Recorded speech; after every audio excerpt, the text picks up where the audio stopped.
Imagine ce que tu pourrais faire si tu pouvais apprivoiser le changement pour en faire un allié puissant dans ta vie. On connaît tous cette peur qui nous bloque quand la vie nous invite à changer de cap. Qu'il s'agisse d'un changement de travail, d'un déménagement ou même d'un changement d'habitude, cette peur est toujours tapie dans l'ombre, prête à surgir. Dans la vidéo précédente, je t'ai expliqué, preuve scientifique à l'appui, pourquoi le changement fait si peur et pourquoi la peur de l'inconnu, notre attachement à la sécurité et aussi la peur de l'échec sont des obstacles puissants. Dans celle-ci, je vais te donner des outils pratiques pour t'aider à changer ta perception du changement et ainsi réduire ta peur. Parce qu'en s'y prenant bien, on peut apprendre à apprivoiser le changement pour ne plus ressentir cette peur comme une fatalité. Il est même possible de le rendre plus agréable et moins inquiétant. Et pour t'aider à le faire, je t'ai préparé un petit plan tout simple en 3 étapes. La toute première étape, ça va être d'accepter ta peur comme faisant partie du processus, en te disant qu'elle est normale et naturelle. Pour toutes les raisons liées au fonctionnement de ton cerveau, et notamment de la fameuse petite amygdale dont on a parlé dans la vidéo précédente, cette peur est inévitable. Elle fait partie de ton mécanisme de survie. Alors, plutôt que de chercher à la combattre ou à l'ignorer, il vaut mieux apprendre à l'accueillir. La psychologue Suzanne David explique que toutes les émotions, même les négatives, ont une utilité. Elles sont des signaux et pas des obstacles. Quand tu ressens de l'anxiété face à un changement, dis-toi tout simplement que c'est normal.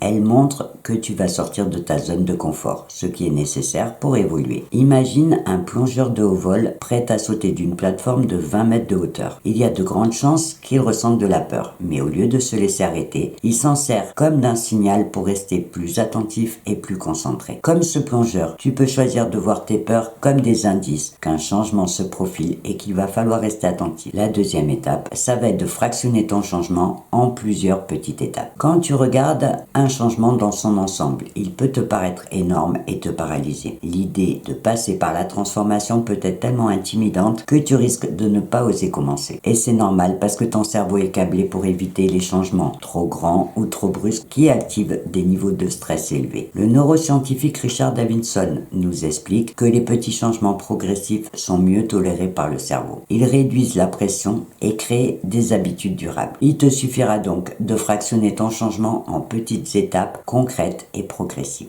Non seulement ça va te permettre de réduire l'ampleur apparente de ton changement, mais en plus ça va te permettre de cumuler des petites victoires qui vont renforcer ta confiance. Par exemple, si tu veux changer de travail, commence par des petites étapes simples. Mets à jour ton CV, renseigne-toi sur les compétences qu'il va te falloir pour ton nouveau travail, renseigne-toi sur les formations si tu en as besoin ou contacte quelqu'un qui est déjà dans ce domaine. En avançant progressivement, tu vas créer un chemin clair et accessible vers ton objectif. Imagine que ton changement soit comme une montagne. Si tu essayes de la gravir en une seule fois, il y a de fortes chances pour que tu t'épuises avant d'arriver au sommet. Alors que si tu prépares ton ascension en plusieurs étapes, tu auras plus de chances d'atteindre le sommet. Enfin, la troisième étape que je te recommanderais, c'est de travailler sur la reprogrammation de ton cerveau grâce à la visualisation et aux affirmations positives. La visualisation, dont je t'ai déjà parlé dans plusieurs de mes vidéos, est une technique puissante qui va te permettre de préparer ton cerveau. Ce n'est ni plus ni moins que de l'entraînement mental ou de la préparation mentale. Et comme je te l'ai déjà dit aussi, toutes les études en neurosciences ont démontré que la visualisation mentale active les mêmes zones du cerveau que quand on vit l'expérience en réel. En d'autres termes, ton cerveau ne fait pas la différence entre une action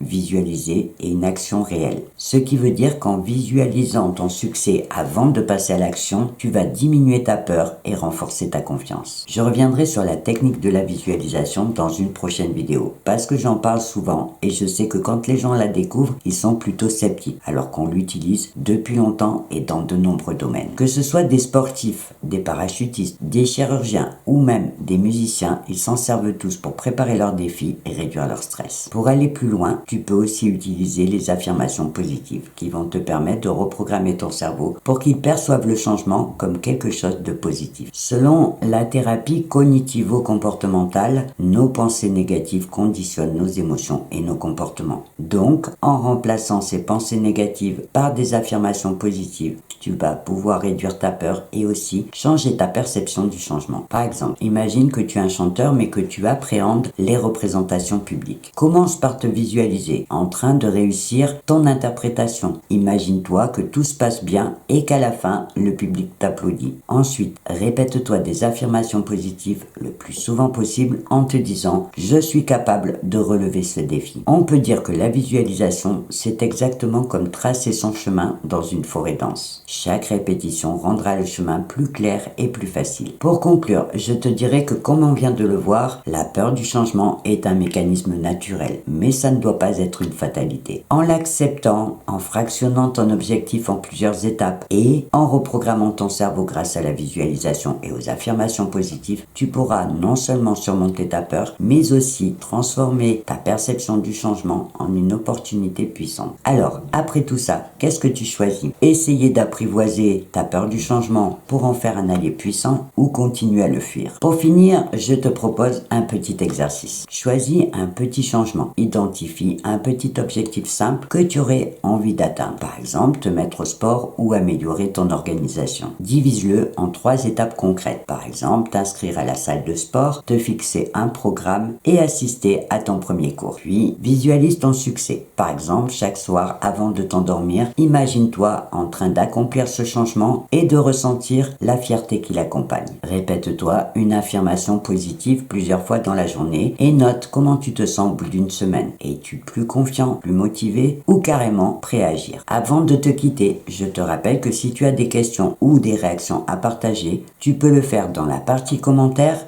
sous cette vidéo et je me ferai bien sûr un plaisir de te lire et de te répondre. Dans ma prochaine vidéo, je te parlerai de la peur du regard des autres pour réfléchir au comportement d'évitement et d'auto-sabotage qu'elle peut engendrer en nous. Encore une étape essentielle pour t'aider à avancer vers ton objectif, reprendre le pouvoir sur ces peurs qui te gâchent la vie. En attendant, je te souhaite une belle journée ou une belle soirée et je te dis au revoir et à bientôt.